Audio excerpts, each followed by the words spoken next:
Բարև Սեդրակ ջան, անմոռանալի ու թանկագին ամողլի։ Սեդրակ ջան, ես ստացել եմ ձեր այն երկու նամակները, որոնք գրել էիք ինձ, բայց ժամանակ չլինելու պատճառով չեմ կարողացել պատասխանը գրել։ Բայց այսօր գտնելով մի փոքր ժամանակ, շտապ գրում եմ այս նամակը։ Սեդրակ ջան, ես մինչև այժմ ապրում եմ շատ լավ ու ողջ առողջ եմ։ Կցանկանայի ձեզ էլ առողջություն, հաջողություն։ Սեդրակ ջան, մեզ մոտ այժմ կատարվում է շատ խիստ զորահավաք։ Հավաքել են մինչև 45 տարեկանները, բերել, լցրել գունդը, հագցրել են բոլորին լավ մարտական դրությամբ։ Այս 5-6 օր է, որ լրիվ գնդի ավտոները, արաբաները, բրիշկեքը, գնդի ունեցած ամբողջ վեշը գրում են կայարան և բարձուն գնացքը։ Գնդում համարյա ոչինչ չի մնում, այնպիսի եռանդուն կերպով աշխատում են, էլ ասել չի լինի։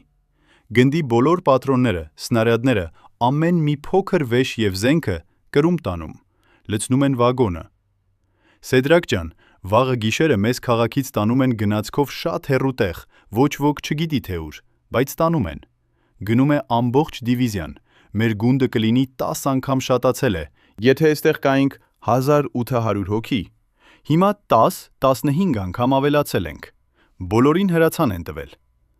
Սեդրակ ջան, չգիտեմ ում հետ, բայց շատ թունդ կերպով կռվի ենք պատրաստվում։